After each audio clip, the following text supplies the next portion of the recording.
മോഹൻലാലിൻ്റെ ഫോട്ടോ ആരോ അയച്ചു കൊടുത്തു. അപ്പോൾ പണ്ടത്തെ കാലത്ത് ആൾക്കാർ പറയും ഒരു ദിവസം 1,00,000 ആളുകൾ അവിടെ ഇറങ്ങുന്നുണ്ടെന്നാണ് പറയുന്നത്, സിനിമാ മോഹവുമായിട്ട്. അന്ന് എത്ര പേര് അഭിനയിച്ചിരുന്നു?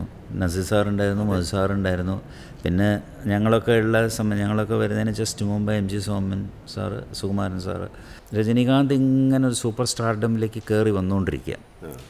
ആ ഇൻസ്റ്റിറ്റ്യൂട്ടിൽ പഠിച്ചവരാണെന്നൊക്കെ പറയുമ്പോൾ നമുക്കൊരു ചെറിയ കൺസിഡറേഷൻ ഉണ്ടായിരുന്നു. 80 ഡിസംബറിൽ ഇറങ്ങിയതാണ്. ഈ ഡിസംബറിലേക്ക് 46 വർഷമാവും. അന്നൊരു ട്രെൻഡ് മാറുന്ന സമയമായിരുന്നു മലയാളത്തിൽ. ഇന്ന് നമുക്കൊരു 10-30 സ്റ്റാർസ് ഉണ്ട് മലയാളത്തിൽ. എല്ലാവർക്കും സിനിമകളുണ്ട്, എല്ലാവർക്കും ഒരു സ്റ്റാർഡം ഉണ്ട്. ഞാൻ ചെന്നൈയിലായിരുന്നു, സിനിമ ഇൻഡസ്ട്രി അവിടെയായിരുന്നു.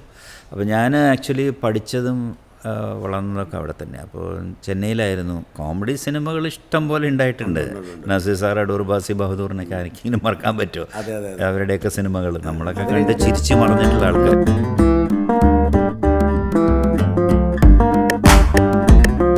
നമസ്കാരം.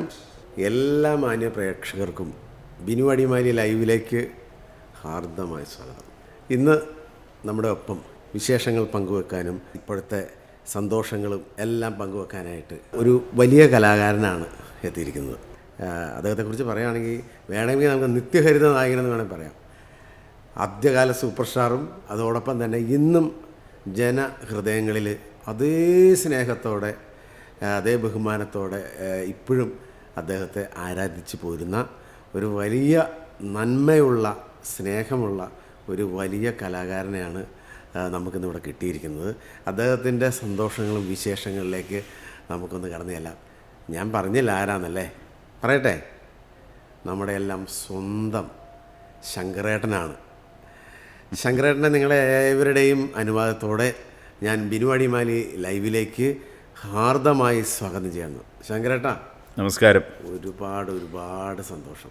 ആദ്യം തന്നെ എന്നെ ബിനു അടിമാലി ലൈവിലേക്ക് ക്ഷണിച്ചതിൽ ഒരുപാട് സന്തോഷം.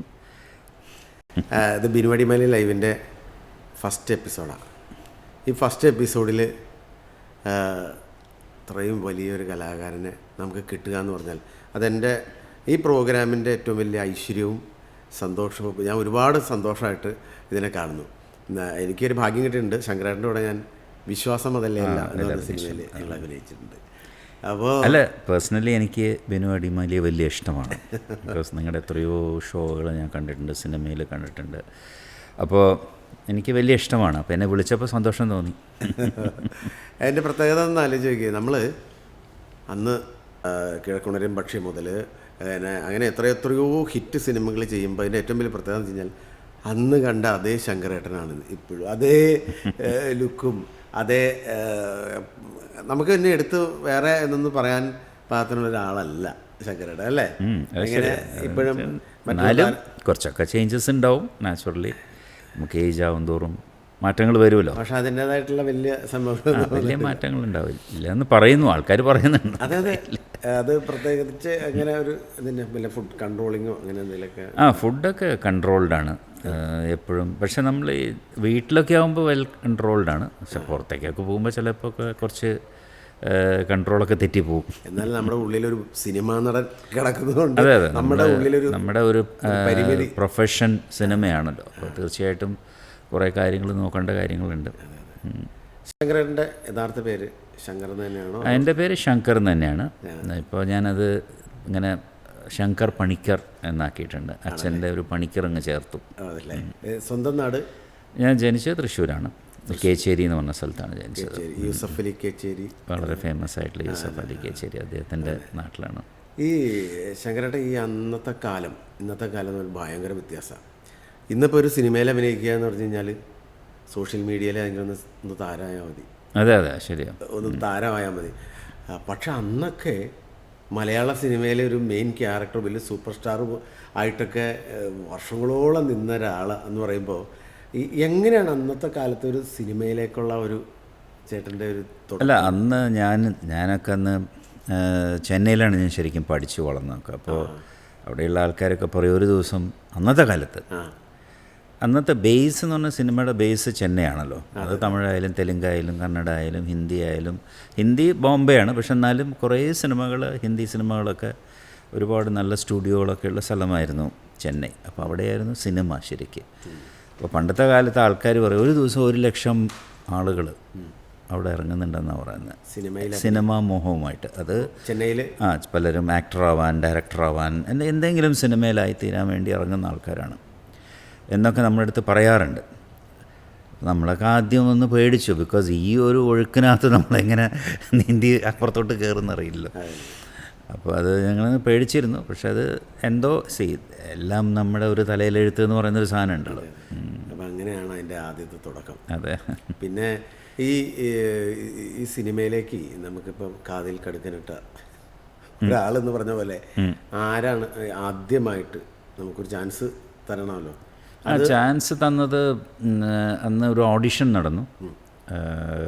അത് ഇങ്ങനെ എൻ്റെ അടുത്ത് എൻ്റെ ഒരു ഫ്രണ്ട് പറഞ്ഞതാണ്, ഒരു ഓഡിഷൻ നടക്കുന്നുണ്ട്, അപ്പോൾ ഒന്ന് ട്രൈ ചെയ്യാൻ പറഞ്ഞു. പക്ഷേ ഞാൻ കുറച്ച് ലേറ്റായി, ബിക്കോസ് അന്ന് അവർ ഓൾറെഡി ഒരു ഫൈനൽ ഷൂട്ടിങ്ങിന് 10 ദിവസമേ ഉള്ളൂ തുടങ്ങാൻ. ഒരു ഫൈനൽ സ്റ്റേജിൽ ആരാണ് അഭിനയിക്കേണ്ടതെന്നുള്ള അങ്ങനെ ആ സമയത്താണ് ഞാനവിടെ കയറി ചെല്ലുന്നത്. അപ്പോൾ കയറി ചെന്നപ്പോൾ എന്താ അറിയില്ല, എനിക്ക് എൻ്റെ ഒരു ഭാഗ്യം, അവർ പെട്ടെന്ന് എന്നെ കണ്ടപ്പോൾ എന്നെ ഇഷ്ടപ്പെട്ടു. അപ്പോൾ തന്നെ കുറച്ച് ഫോട്ടോസൊക്കെ ഞാൻ കൊടുത്തിരുന്നു. അപ്പോൾ അതൊക്കെ കണ്ടു, ഇഷ്ടപ്പെട്ടു. അവർ പറഞ്ഞു ഓക്കെ അറിയിക്കാമെന്നേ പറഞ്ഞുള്ളൂ കേട്ടോ. പിന്നെ എനിക്ക് കോൾ വന്നു, ട്രെയിൻ കയറാൻ പറഞ്ഞു. അങ്ങനെ ഞാൻ ആദ്യമായിട്ട്, പക്ഷെ അന്നൊന്നും നമുക്ക്, ബിക്കോസ് ഇതൊരു കംപ്ലീറ്റ് പുതിയ ആൾക്കാർ അഭിനയിക്കുന്ന സിനിമ, അതിൻ്റെ ഡയറക്ടർ എന്ന് പറയാനും പ്രൊഡ്യൂസർ എല്ലാം പിന്നെ അന്ന് പുതുമുഖങ്ങളായിരുന്നു. അപ്പോൾ നമ്മൾ വലിയ ഇത് ഇറങ്ങി ഹിറ്റാവണ്ടേ, നമുക്ക് അങ്ങനെ ഒരു വലിയ പ്രതീക്ഷയൊന്നുമില്ല. പിന്നെ ഒരു സിനിമ കിട്ടുക എന്ന് പറയുന്നത് വലിയ കാര്യമല്ലേ, ബിക്കോസ് നമ്മൾ ഒരുപാട് കഷ്ടപ്പെട്ട് പല സ്ഥലങ്ങളിലും കയറി ഇറങ്ങി അങ്ങനെയൊന്നും ഉണ്ടായിട്ടില്ല. പിന്നെ അന്നത്തെ കാലത്ത് സിനിമയിലേക്ക് ഒരു ചാൻസ് കിട്ടുക എന്ന് പറയുന്നത് വലിയ ബുദ്ധിമുട്ടായിട്ടുള്ള കാര്യം. ഇപ്പോൾ കുറച്ച് മുമ്പ് പറഞ്ഞ മാതിരി സോഷ്യൽ മീഡിയയിലൂടെ അങ്ങനെയൊന്നും നമുക്ക് ചാൻസുകളില്ല അന്ന്. പക്ഷേ അന്ന് എന്തോ ഒരു ഭാഗ്യം അല്ല, എന്തെങ്കിലും ഒരു സംഭവം വേണം. നമുക്കറിയാമല്ലോ അന്ന് എത്ര പേര് അഭിനയിച്ചിരുന്നു. നസീർ സാറുണ്ടായിരുന്നു, മധു സാറുണ്ടായിരുന്നു. പിന്നെ ഞങ്ങളൊക്കെ ഉള്ള സമയം, ഞങ്ങളൊക്കെ വരുന്നതിന് ജസ്റ്റ് മുമ്പ് MG Soman sir, Sukumaran sir, ഇങ്ങനെയൊക്കെയുള്ള കുറച്ച് ആക്ടേഴ്സേ ഉള്ളൂ. അവരെ ചുറ്റിപ്പറ്റി തന്നെ സിനിമ അങ്ങനെ നടന്നുകൊണ്ടിരിക്കും. അപ്പോൾ ഞങ്ങൾക്കൊക്കെ നമുക്ക് വിജയിക്കാൻ പറ്റുമോ ഒരു ഗ്യാങ് നടക്കുന്ന സമയത്താണ് നമ്മൾ കയറുന്നത്. പക്ഷേ ഒരു തലൈരാഗം ഹിറ്റായപ്പോൾ പിന്നെ ആ സിനിമ കണ്ടിട്ടാണ് മഞ്ഞിലൊരിഞ്ഞ പൂക്കളിലേക്ക് എന്നെ മെയിൻ ക്യാരക്ടറായിരുന്നു ഇതിൽ. Main hero frame to frame hero എന്ന് പറയില്ലേ. ഞാനില്ലാത്ത സീനില്ല പടത്തിൽ, 1-2 സീൻ ഉണ്ടെങ്കിലേ ഉള്ളൂ. ഇതിന് ഭാഗ്യം എന്നല്ലാതെ വേറെ ഒന്നും പറയാം. ഭാഗ്യം നമുക്കൊരു സിനിമ പാരമ്പര്യമില്ല, നമ്മളെ അങ്ങനെ ഇല്ല, നമുക്കൊരു ആരും. പക്ഷെ നമ്മൾ ഒരു എന്താ പറയുന്ന ഒരു പാസ്പോർട്ട് എന്നൊക്കെ പറയില്ല, അതുപോലെ എവിടെയെങ്കിലും ചെല്ലുമ്പോൾ പറയാൻ ഫിലിം ഇൻസ്റ്റിറ്റ്യൂട്ടിൽ പഠിക്കുന്നു. അത് കുറേ ഹെൽപ്പ് ചെയ്തിട്ടുണ്ട്. ബിക്കോസ് ഒരു ഫിലിം ഇൻസ്റ്റിറ്റ്യൂട്ടിൽ പഠിക്കുകയാണ് എന്ന് പറയുമ്പോൾ ഇത് പ്രത്യേകിച്ച് രജനീകാന്ത് അപ്പം ഇങ്ങനെ കയറി വരുന്ന സമയം. അപ്പോൾ രജനീകാന്ത് പഠിക്കുന്ന സൂപ്പർ സ്റ്റാർ ആവുന്നു, അത്രയേ ഉള്ളൂ, ആയിട്ടില്ല. അന്ന് കമലഹാസനും പിന്നെ അതുപോലെ അന്നത്തെ കുറേ ആക്ടേഴ്സ് ഉണ്ട്, പിന്നെ ശിവാജി ഗണേശനും ഒക്കെ ഉണ്ടായിരുന്നു. അപ്പോൾ അങ്ങനെയൊക്കെയുള്ള കുറച്ച് ആക്ടേഴ്സ് മാത്രമേ ഉണ്ടായിരുന്നുള്ളൂ. പക്ഷെ അതൊക്കെ അപ്പോൾ രജനീകാന്ത് ഇങ്ങനെ ഒരു സൂപ്പർ സ്റ്റാർഡമിലേക്ക് കയറി വന്നുകൊണ്ടിരിക്കുക. ആ ഇൻസ്റ്റിറ്റ്യൂട്ടിൽ പഠിച്ചവരാണെന്നൊക്കെ പറയുമ്പോൾ നമുക്കൊരു ചെറിയ കൺസിഡറേഷൻ ഉണ്ടായിരുന്നു.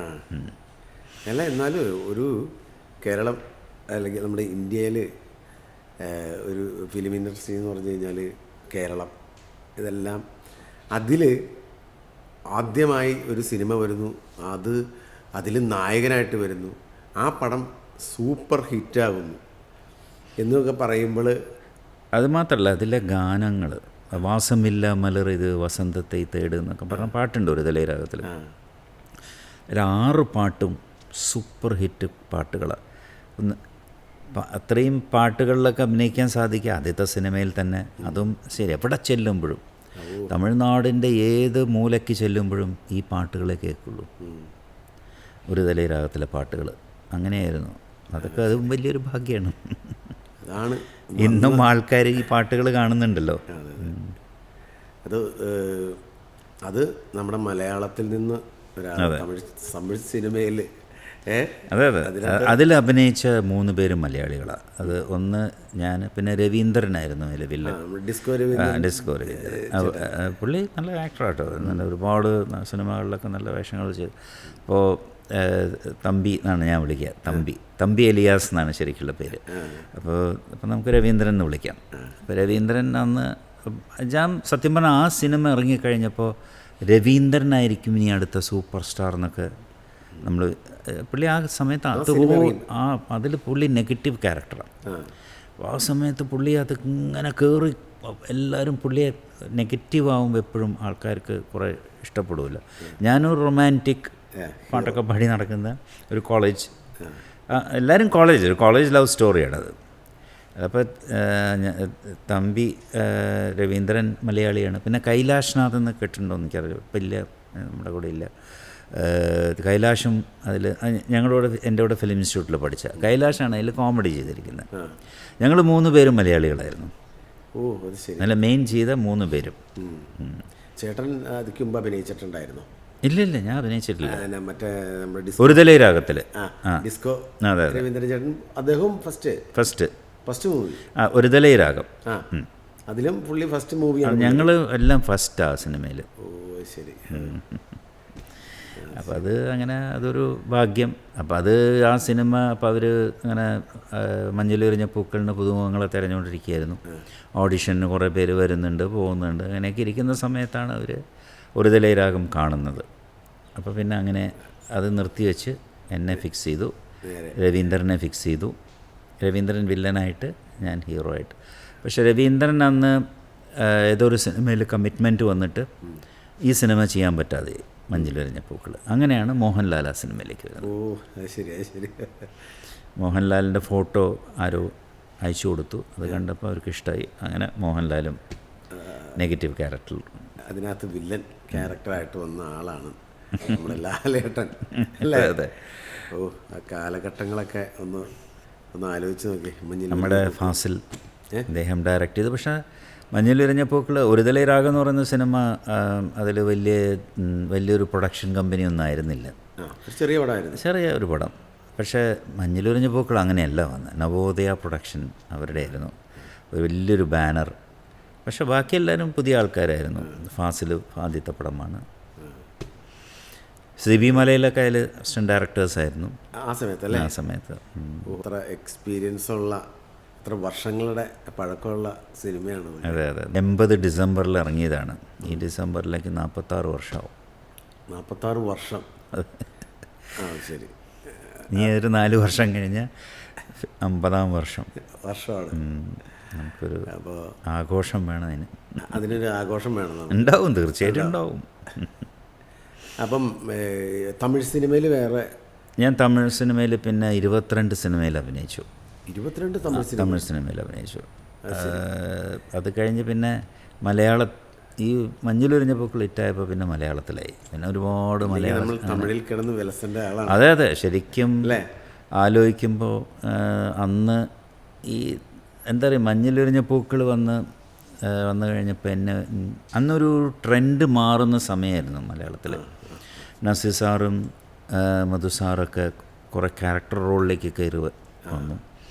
പുതുമുഖങ്ങളായിട്ട് വന്നു കഴിഞ്ഞപ്പോൾ പിന്നെ എപ്പോഴും യൂത്താണല്ലോ സിനിമയെ കൊണ്ടുപോകുന്നത്. അപ്പോൾ യൂത്തിൻ്റെ ഐഡൻറ്റിറ്റി ആയിട്ട് ഞാനൊക്കെ വന്നു. മോഹൻലാൽ വന്നു. പിന്നെ മമ്മൂക്ക വേറൊരു റൂട്ടിൽ വന്നുകൊണ്ടിരുന്നു. അത്ര നാളുണ്ടായിരുന്ന താരങ്ങളുടെ ഒരു ഇത് മാറി. മാറുന്ന സമയത്ത് ഇപ്പോൾ ജയൻ പിന്നെ നമ്മളെയൊക്കെ വിട്ടുപോയി ആ സമയത്ത് ആക്സിഡൻറ്റിൽ. അപ്പോൾ പിന്നെ ആൾക്കാരില്ല. അപ്പോൾ ഞങ്ങൾ പിന്നെ ഷാനവാസ് വന്നു, റഹ്മാൻ വന്നു. ഇങ്ങനെയൊക്കെ കുറേ ആൾക്കാരിങ്ങനെ വരാൻ തുടങ്ങി. പിന്നെ ഒരു ചെറിയ ഒരു ഗ്രൂപ്പ് ഓഫ് ആൾക്കാരാണ് അന്ന് അഭിനയിക്കുന്നത്. ഒരുപാട് പേരൊന്നുമില്ല ഇന്നത്തെ മാതിരി. ഇന്ന് നമുക്കൊരു 10-30 സ്റ്റാർസ് ഉണ്ട് മലയാളത്തിൽ. എല്ലാവർക്കും സിനിമകളുണ്ട്, എല്ലാവർക്കും ഒരു സ്റ്റാർഡം ഉണ്ട്. അന്നതില്ല. അന്ന് കുറച്ച് ആൾക്കാരേ ഉള്ളൂ. മാറി ഇങ്ങനെ അഭിനയിച്ചുകൊണ്ടിരിക്കും. അന്ന് ആ കാലത്ത് ഈ നമ്മുടെ നാട്ടിലെ താരങ്ങളെല്ലാം ചെന്നൈയിൽ താമസിക്കുന്ന. അന്ന് ചേട്ടൻ ചെന്നൈയിലായിരുന്നോ അതോ? ഞാൻ ചെന്നൈയിലായിരുന്നു. സിനിമ ഇൻഡസ്ട്രി അവിടെയായിരുന്നു. അപ്പോൾ ഞാൻ ആക്ച്വലി പഠിച്ചതും വളർന്നതൊക്കെ അവിടെ തന്നെ. അപ്പോൾ ചെന്നൈയിലായിരുന്നു എൻ്റെ പ്രത്യേകിച്ച് സിനിമയൊക്കെ ആയപ്പോൾ പിന്നെ തമിഴായാലും തെലുങ്ക്, ഞാൻ പറഞ്ഞില്ല എല്ലാ ഭാഷയും അവിടെ തന്നെ അധികം ഷൂട്ടിംഗ് നടന്നു. എങ്ങോട്ടും പോവാം. പിന്നെ കുറച്ച് കഴിഞ്ഞപ്പോഴേക്കും ഒരു 90s ഒക്കെ ആയപ്പോഴേക്കും കുറേയൊക്കെ സിനിമ ഇങ്ങോട്ട് ഷിഫ്റ്റ് ചെയ്യാൻ തുടങ്ങി, കേരളത്തിലേക്ക് ഷിഫ്റ്റ് ചെയ്തു. അപ്പം അങ്ങനെ പിന്നെ ഞാൻ 2000 ആയപ്പോൾ 2000 ഞാൻ കേരളത്തിൽ വന്ന് സെറ്റിലായി. പിന്നെ എവിടെയായിരുന്നു മലയാള സിനിമയുടെ ചിരിപ്പടങ്ങളുടെ ഒരു സെഗ്മെന്റിലേക്ക് പോകുന്ന ഒരു സമയമുണ്ടായിരുന്നു. അത് പ്രിയദർശൻ്റെ വരവോടെയാണ്. അതുപോലെ കോമഡി സിനിമകൾ ഇഷ്ടം പോലെ ഉണ്ടായിട്ടുണ്ട്. നസീർ സാർ, അടൂർ ബാസി ബഹദൂറിനൊക്കെ ആർക്കെങ്കിലും മറക്കാൻ പറ്റുമോ? അവരുടെയൊക്കെ സിനിമകൾ നമ്മളൊക്കെ കണ്ട് ചിരിച്ചു മറിഞ്ഞിട്ടുള്ള ആൾക്കാർ. കോമഡി സ്റ്റൈലിലേക്ക്. അതെ അതെ അതെ. അന്നത്തെ ന്യൂജൻ വേറൊരു സ്റ്റൈലിൽ വന്നൊരു സിനിമയാണ് അത്. പ്രിയദർശൻ അന്ന് എങ്ങനെ നീ മറക്കും എന്ന ചിത്രം, കുയിലിനെ തേടി, അത് കഴിഞ്ഞ് എങ്ങനെ നീ മറക്കും. എങ്ങനെ നീ മറക്കുമിൻ്റെ സ്റ്റോറി റൈറ്റർ പ്രിയദർശനായിരുന്നു. ആ 2 പടം ഹിറ്റായി കഴിഞ്ഞപ്പോൾ പ്രത്യേകിച്ച് അങ്ങനെയാണല്ലോ. അല്ല, എങ്ങനെ നീ മറക്കും ഡയറക്ടർ എം മണിയാണ്, പ്രിയദർശൻ അതിൻ്റെ സ്റ്റോറിയായിരുന്നു. അപ്പോൾ അത് കഴിഞ്ഞപ്പോൾ ഇങ്ങനെ പുള്ളിക്ക് ഡയറക്റ്റ് ചെയ്യണം എന്നൊരു ആഗ്രഹം വന്നു. അപ്പോൾ നമ്മുടെ സുരേഷ് അന്ന് ഒരു സിനിമകളിങ്ങനെ ചെയ്യാൻ വേണ്ടി കൂലി എന്നൊക്കെ പറഞ്ഞിട്ട് സിനിമയൊക്കെ ചെയ്ത് നിൽക്കുന്ന സമയമാണ്. മേനക സുരേഷിൻ്റെ മേനകയുടെ ഹസ്ബൻഡ്. അപ്പോൾ നമ്മുടെ അടുത്തൊക്കെ വന്നിങ്ങനെ പറഞ്ഞു, അങ്ങനെ നമുക്കൊരു സിനിമ ചെയ്യണം, പ്രിയനായിരിക്കും ഡയറക്ഷൻ എന്ന് പറഞ്ഞു. അങ്ങനെ പൂച്ചക്കൊരു മൂക്കുത്തിൻ്റെ കഥയൊക്കെ പറഞ്ഞു. അപ്പോൾ എല്ലാവർക്കും ഭയങ്കര ഇഷ്ടമായി. അങ്ങനെ ആ സിനിമ സ്റ്റാർട്ടായി. പിന്നെ ബാക്കി പറയേണ്ട കാര്യമില്ലല്ലോ, അത് ഭയങ്കര ഹിറ്റായി. ആ ഹിറ്റ് സിനിമകളുടെ പേര് നമുക്കൊന്ന് കേട്ടാലോ? ഏതൊക്കെ കേട്ടത്? പ്രിയൻ ഞാനതുവരെയ്ക്ക് കോമഡി ചിത്രത്തിലൊന്നും അഭിനയിച്ചിട്ടുണ്ടായിരുന്നില്ല. അപ്പോൾ ആദ്യമായിട്ടാണ് പൂച്ചക്കൊരു മൂക്കുത്തിയിൽ അഭിനയിച്ചത്. പൂച്ചക്കൊരു മൂക്കുത്തി എന്ന സിനിമകൾ ഇപ്പോഴും വേറെ പ്രത്യേകത കല്യാണ വണ്ടികളിലൊക്കെ പോകില്ല. അത് അന്നത്തെ ഇപ്പോഴത്തെ ആളുകൾ ഇപ്പോഴും അന്നത്തെ കാലത്തെ സിനിമകൾ ഇപ്പോഴും ചിരിക്കും. ഒരു 2-3 പടം ആകുമ്പോഴത്തേക്കും. പിന്നെ എൻ്റെ അടുത്ത സിനിമയായിരുന്നു ഓടരുതമ്മാവ ആളറിയാം. ഓടരുതമ്മാവ ആളറിയാം. അതിൽ എല്ലാവരും ഉണ്ടായിരുന്നു. മുകേഷ്, ശ്രീനിവാസൻ, നെടുമുടി വേണുചേട്ടൻ്റെ കൂടെ ഞാൻ ഒരുപാട് സിനിമയിൽ അഭിനയിച്ചിട്ടുണ്ട്. വേണുചേട്ടൻ, പിന്നെ ജഗദീഷിൻ്റെ കഥയായിരുന്നു ശ്രീനിവാസൻ എഴുതിയെന്നൊക്കെ തോന്നുന്നു, എനിക്ക് ഓർമ്മയില്ല. അപ്പോൾ ഓടരുതമ്മാവ ആളറിയാം. അപ്പോൾ പിന്നെ ആ സമയത്ത് ഞങ്ങൾക്ക് എല്ലാവർക്കും, ഇപ്പം ഞാൻ ഓൾറെഡി നസീർ സാറിൻ്റെ കൂടെ പടയോട്ടം എന്ന് പറയുന്ന സിനിമ ചെയ്തിട്ടുണ്ട്. അതിൽ മകനായിട്ട് ഞാൻ അഭിനയിച്ച. പിന്നെ നസീർ സാറിൻ്റെ കൂടെ അടുത്ത് ചെയ്യുന്ന ചിത്രമായിരുന്നു മറക്കില്ല ഒരിക്കലും, ഫാസിലിൻ്റെ. പിന്നെ ഇത് അയൽവാസി ഒരു ദരിദ്രവാസി. നല്ല പേരുകളല്ലേ. അയൽവാസി ഒരു ദരിദ്രവാസി. അത് ആ ചിത്രം ചെയ്തു. പിന്നെ അരം പ്ലസ് അരം കിന്നരം. പിന്നെ ഞാനൊരു ആക്ഷൻ പിക്ചർ ചെയ്തു പ്രിയദർശൻ്റെ കൂടെ. എന്താ ഇവിടെ എൻ്റെ പേര്, പറയാനും വയ്യ പറയാതിരിക്കാനും വയ്യ, മമ്മൂട്ടിയും. പിന്നെ ഏറ്റവും വലിയ പ്രത്യേകത ഈ സിനിമകളെല്ലാം ഭയങ്കര, അവരെങ്ങനെയാണ് മനസ്സുകൊണ്ട് ഉദ്ദേശിച്ച് ചെയ്തോ എല്ലാം ഹിറ്റായിരുന്നു. എല്ലാ പടങ്ങളും നല്ല, അങ്ങനെ എല്ലാവരും ഹിറ്റായിക്കൊണ്ടേയിരിക്കും. അങ്ങനെ ഒരു കാലഘട്ടമായിരുന്നു സിനിമ. ജഗതിച്ചേട്ടനൊക്കെ ഒരു കുളത്തിനകത്തൊക്കെ സൈക്കിളിൽ ഇറങ്ങി പോകുന്നതും. അത് അരം പ്ലസ് അരം കിന്നരത്തിൽ നല്ല അതൊരു സെറ്റൊക്കെ ഇട്ടിട്ട് പുള്ളി. അയ്യോ, വലിയൊരു ജഗതിച്ചേട്ടനൊരു വലിയ എന്താ പറയുക. അപ്പോൾ ഈ കോമഡി സെക്ഷനിലേക്ക് എന്നുമ്പോഴത്തേക്ക് നമുക്ക് ഈ കോമഡിയൊക്കെ ചെയ്യാൻ വല്ല ബുദ്ധിമുട്ടാക്കുന്ന? അല്ല, ബുദ്ധിമുട്ട് എനിക്ക് ധൈര്യം ഉണ്ടായിരുന്നില്ല ചെയ്യാൻ. ബിക്കോസ് ഇതൊരു വേറൊരു നമ്മൾ ചെയ്തുകൊണ്ടിരിക്കുന്നതെന്ന് മാറി വരുന്നൊരു സാധനമല്ലേ. നമ്മളിപ്പോൾ ഈ ലവും ഫൈറ്റും ഇതൊക്കെ തന്നെ. എല്ലാ സിനിമയിലും 2 അടി കാണും, കുറച്ച് പാട്ടുകൾ കാണും, എന്തെങ്കിലും ഒരു റൊമാൻറ്റിക് സ്റ്റോറി ആയിരിക്കും. അപ്പോൾ അതിൽ നിന്നൊക്കെ മാറി കോമഡിയിലേക്ക് വരുമ്പോൾ ഒരു ചെറിയ ബുദ്ധിമുട്ട്. പക്ഷെ അത് ഇവരൊക്കെ എല്ലാവരും അങ്ങനത്തെ ഒരു അണ്ടർസ്റ്റാൻഡിങ് ആണല്ലോ അത്. അപ്പോൾ അതിൻ്റെ കൂട്ടത്തിലങ്ങ് പോയി. പിന്നെ ബേസിക്കലി ഇതൊക്കെ സ്ക്രിപ്റ്റാണല്ലോ. ആ സ്ക്രിപ്റ്റ് നന്നാവുമ്പോൾ നമ്മൾ എന്തതിനകത്ത് ചെയ്യുമ്പോഴും അത് പ്രോപ്പർലി പ്ലേസ്ഡ് ആണെങ്കിൽ ആൾക്കാർക്ക് ചിരി വന്നോളൂ. ഞാൻ പറഞ്ഞു തരേണ്ട കാര്യമില്ല, നിങ്ങളൊക്കെ അതിൻ്റെ രാജാക്കന്മാർ. അല്ല, ഇവരെല്ലാവരും ഇങ്ങനെ, അല്ല നമ്മുടെ ഈ കൂടെ ഉള്ളവരും, അത് നമ്മൾ അത് ഈ വലിയ കാര്യമായിട്ട് വഴങ്ങാത്ത ആളുകൾ പോലും ആ കൂടെ വന്നു കഴിയുമ്പോഴത്തേക്കും പിന്നെ ആ ട്രാക്കിലാകും. അതെ അതെ, നമ്മുടെ ട്രാക്ക് വേറെ കിടക്കുവാണല്ലോ. അതെ അതെ. അപ്പോൾ ഇതിലേക്ക് വന്നു കഴിയുമ്പോഴത്തേക്കും ഒരുപാട് കോമഡി സിനിമകളിൽ അവരോടൊപ്പം തന്നെ കട്ടയ്ക്ക് പിടിച്ച് നിന്ന് അല്ലേ? അതെ അതെ, മെയിൻ ക്യാരക്ടേഴ്സ് ആണല്ലോ ഇതെല്ലാം. പ്രത്യേകിച്ച് അരം പ്ലസ് അരം ഒക്കെ ഞാൻ തന്നെയായിരുന്നില്ല മെയിൻ ക്യാരക്ടർ ചെയ്തത്. പിന്നെ ദീൻ തരികിടത്തും അത് നല്ല സിനിമയായിരുന്നു. ബിക്കോസ് അത് ഞാൻ ഇപ്പോഴും കണ്ട് ചിരിക്കാറുണ്ട്. ഒരു ക്യാൻസർ രോഗിയൊക്കെയാണെന്ന് വന്നിട്ടൊക്കെ ഒരു സിനിമ ചെയ്തല്ലോ. അത് അരം പ്ലസ് അരം കിന്നരം, തിലകൻ ചേട്ടൻ്റെ അടുത്ത് വന്ന് പറഞ്ഞു. തിലകൻ ചേട്ടൻ്റെ അടുത്ത് ആ കാലത്തെയൊക്കെ സിനിമകളെന്ന് പറഞ്ഞു കഴിഞ്ഞാൽ അത് ആ സീരിയസ് ആയിട്ട് അന്നത്തെ കാലത്ത് സീരിയസ് ആയിട്ട് സിനിമകളുടെയൊക്കെ ഒരു മുഖച്ഛായ മാറുന്ന ഒരു കാലഘട്ടം അത്. അതെ, ആ സമയത്തൊക്കെ മറ്റേ നസീർ സാറും പ്രിയൻ്റെ ഒരു വരവ് ഒരു അന്നത്തെ ഒരു ട്രെൻഡ് സെറ്റർ എന്നൊക്കെ പറയില്ല, ഒരു വേറെ ഒരു സ്റ്റൈലിലേക്കുള്ള കോമഡി സിനിമകളായി. അതൊക്കെ ഒരു സ്ലാപ്പ് സ്റ്റിക്കും ബോയിങ് ഒക്കെ നല്ല സിനിമയല്ലേ ബോയിങ്. പിന്നെ ഏറ്റവും വലിയ പ്രത്യേകത എന്ന് വെച്ച് കഴിഞ്ഞാൽ ഒരുപാട് സിനിമകളിൽ ദാസേട്ടൻ്റെ ഹിറ്റ് ഗാനങ്ങൾക്ക് അത് വലിയൊരു ഭാഗ്യമാണ്.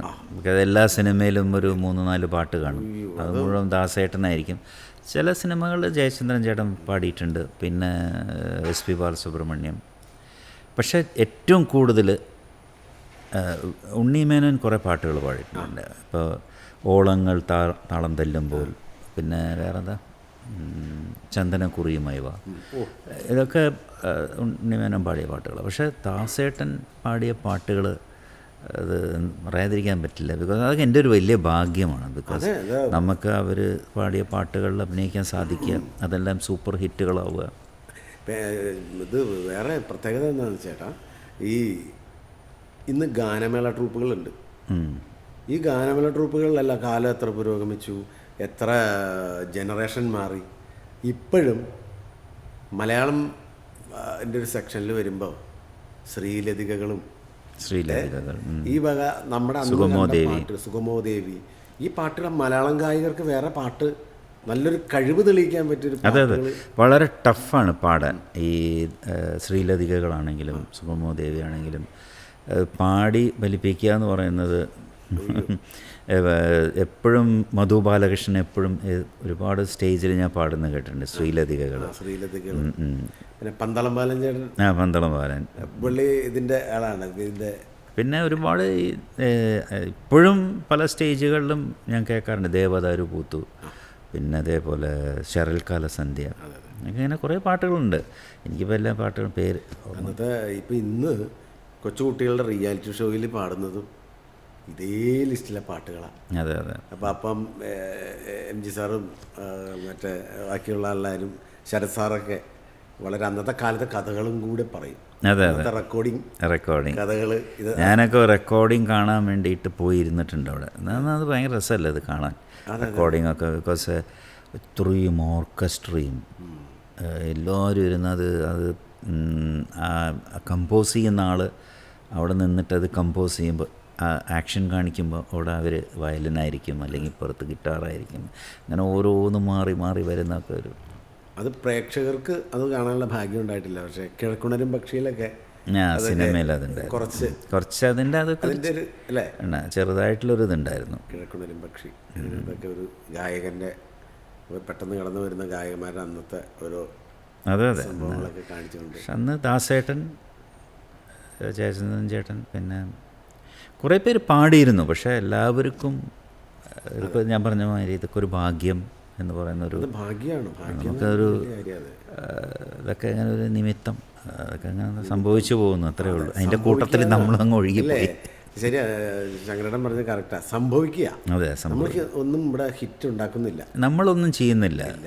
നമ്മളതിലേക്ക് ആ സിനിമയിലേക്ക് വരുമ്പോൾ ആ സിനിമ ജനങ്ങളിലേക്ക് എത്തുന്നു, അവരിഷ്ടപ്പെടുന്നു. അതാ ഞാൻ പറഞ്ഞത്, സംഭവിക്കുന്ന കാര്യങ്ങളാണ്. സംഭവിക്കുക.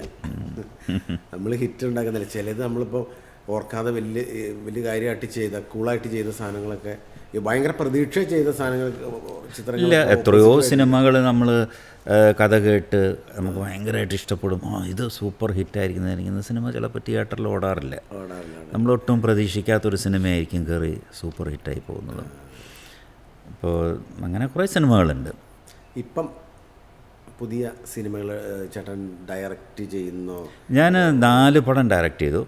അതിലൊന്ന് വൈറസ് എന്ന് പറഞ്ഞൊരു സിനിമയായിരുന്നു. അത് ഇപ്പോൾ പുതിയ വൈറസ് അല്ല, അത് വേറൊരു എയ്ഡ്സിനെ ബേസ് ചെയ്തിട്ടുള്ളൊരു സിനിമയായിരുന്നു. പക്ഷെ അത് ഒരു ഇൻ്റർനാഷണൽ ലെവലിലൊക്കെ പോയൊരു സിനിമയാണ്. അത് അതിന് വേണ്ടി എടുത്ത സിനിമയാണ്. പിന്നെ കേരളോത്സവം 2009 എന്ന് പറഞ്ഞിട്ട് കലാഭവൻ മണിയും വിനു മോഹനൊക്കെ അഭിനയിച്ചൊരു സിനിമ ഉണ്ടായിരുന്നു, സലീം കുമാറും നെടുമുടി വേണുമൊക്കെ. അത് കുഴപ്പമില്ലാതെ പോയി. പിന്നെ ഞാൻ ചെയ്തത് തമിഴ് സിനിമയാണ്, മണൽ നഗരം എന്നും പറഞ്ഞിട്ട്. അതും കുഴപ്പമില്ലാതെ തമിഴ്നാട്ടിൽ. ഹീറോയൊക്കെ ഒക്കെ അതിൽ നിന്ന് ഞാൻ അഭിനയിച്ചിട്ടില്ല. എനിക്ക് ഞാൻ ഡയറക്ഷനിൽ കോൺസെൻട്രേറ്റ് ചെയ്യുന്നു. ഇതുവരെയ്ക്ക് ഞാൻ ഡയറക്റ്റ് ചെയ്തൊരു സിനിമയിൽ ഞാൻ അഭിനയിച്ചിട്ടില്ല. ബിക്കോസ് എനിക്ക് ഡയറക്ഷൻ ഭയങ്കര ഇഷ്ടമാണ്. ബിക്കോസ് അതൊരു ക്രിയേറ്റീവ് വർക്കാണ്. ഒരു സിനിമ തുടങ്ങി അതിൻ്റെ അവസാനം വരയ്ക്ക് നമ്മുടെ പ്രസൻസ് അവിടെയുണ്ട്, നമ്മുടെ ഇൻവോൾവ്മെൻ്റ് ഉണ്ട്. അപ്പോൾ അത് മറ്റേത് അഭിനയിച്ചു പോയി എന്നല്ലാതെ വന്നു അവർ പറയുന്ന സ്ക്രിപ്റ്റ് അല്ലെങ്കിൽ അവരുടെ തരുന്ന ഡയലോഗോ കാര്യങ്ങൾ അല്ലെങ്കിൽ ഡയറക്ടർ പറയുന്ന കാര്യങ്ങൾ ചെയ്തിട്ട് നമ്മൾ നമ്മുടെ പാട്ടിന് പോയി പിന്നെ അതിൻ്റെ ഡബ്ബിങ്ങിനോ എന്തെങ്കിലുമൊക്കെ പോകുമ്പോഴേ ഉള്ളൂ. അല്ലാതെ ആ സിനിമ പിന്നെ അതിൽ നമ്മൾ ഇൻവോൾവ് അല്ല, മനസ്സിലായി. ഇതല്ലല്ലോ, ഇതൊരു ശരിക്കും ഒരു ക്രിയേറ്റീവ് വർക്ക് തന്നെ. പക്ഷേ നമ്മൾ പ്രതീക്ഷിക്കുന്നതല്ല സംഭവിക്കുന്നത്. നമ്മൾ സിനിമ എടുക്കുന്നു, ഡയറക്റ്റ് ചെയ്യുന്നു, നമ്മളെല്ലാ ഇൻവോൾവ്മെൻറ്റോട് തന്നെയാണ് ചെയ്യുന്നത്. പക്ഷെ അത് തിയേറ്ററിൽ വരുമ്പോൾ അതിൻ്റെ സക്സസ് എങ്ങനെ വരുന്നു എന്നുള്ളത് പണ്ടത്തെ മാതിരിയല്ലല്ലോ. പണ്ട് ഒരു സിനിമ വന്നു, അത് ഇന്ന് പല സിനിമകൾക്കും ആദ്യത്തെ ദിവസം ആളില്ല. പല സിനിമകൾക്കും ആരും ഇതെടുത്ത് പറയുന്നല്ല, വലിയ വലിയ ഭയങ്കരമായ സ്റ്റാർ കാസ്റ്റിലൊക്കെ വരുന്ന സിനിമകളുണ്ട്. പക്ഷെ അത് 2 ദിവസം കഴിയുമ്പോൾ ഇറങ്ങിപ്പോകുന്നുണ്ട്, ചിലത് സക്സസ് ആവുന്നുണ്ട്. പക്ഷേ സിനിമ ഒന്നും വേറൊരു ലെവൽ. ഇപ്പോൾ OTT വരുമ്പോഴാണ് ആൾക്കാർ കൂടുതൽ കാണുന്നത്. അതെ, ഇപ്പോൾ ഇറങ്ങുന്ന ഒരുപാട് സിനിമകളിൽ കുറച്ച് തിയേറ്ററിൽ ഓടാത്ത സിനിമ OTT കയറി ഭയങ്കര സക്സസ് ആവുന്നുണ്ട്. ഇപ്പോൾ അങ്ങനെ എന്നിട്ട് 2ാം പാർട്ടൊക്കെ എടുത്തവരുണ്ട്. അപ്പോൾ അതൊക്കെ ഇന്ന് വേറൊരു ലെവലിലാണ്. ഇനി കുറേ കഴിയുമ്പോൾ സിനിമ വീട്ടിലേക്ക് വരും. വീട്ടിൽ തന്നെ റിലീസാവും. ഓൺലൈൻമാർ അവർക്ക് റിലീസ് ചെയ്യാമല്ലോ പടങ്ങൾ. എനിക്ക് തോന്നുന്നത് ഇനി വരും കാലഘട്ടമൊക്കെ തന്നെയായിരിക്കും.